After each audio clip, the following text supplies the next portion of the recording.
Well, a wave of anti-Asian hate crimes continues to affect people across the U.S. An estimated 1 in 5 Asian Americans in New York City experienced physical attacks or assaults last year. Donald Trump's comments on the COVID-19 virus during the pandemic in 2020 fueled anti-Asian violence, with the former president seeking a return to the White House. There are fears the discriminatory attacks could get worse. Sally Patterson reports. You a bum? No. You a I asked you to stop. This is the moment a New York subway commute turns nasty. A man begins ranting at school administrator Esther Lee, who records the encounter on her phone. He calls her racially charged names. You miserable carrier.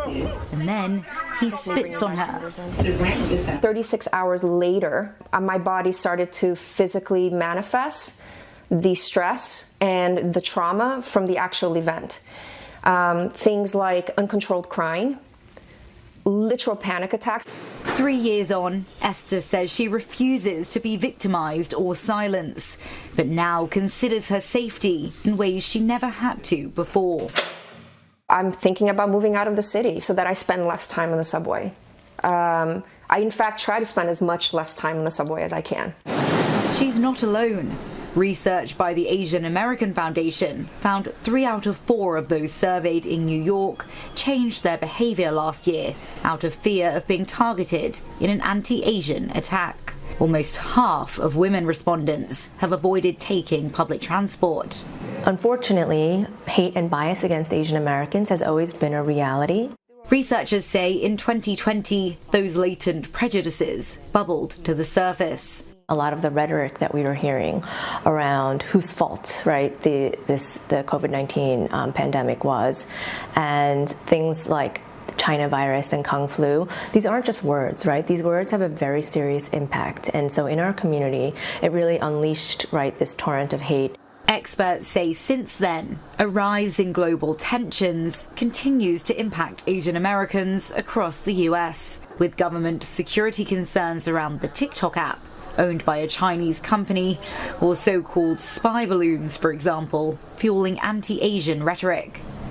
1 in every 2 Asian Americans living in New York City experienced hate crime because of their race or ethnicity in 2023, according to the Asian American Foundation.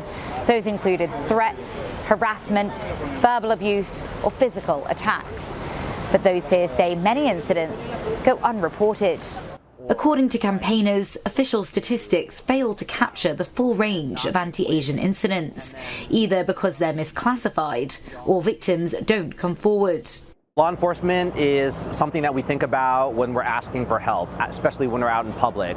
But many communities may not feel safer with the presence of law enforcement around, especially with the history of harassment that they have. But, you know, it could range from somebody not feeling comfortable with their level of English proficiency, or perhaps it's their immigration status, or any other number of reasons.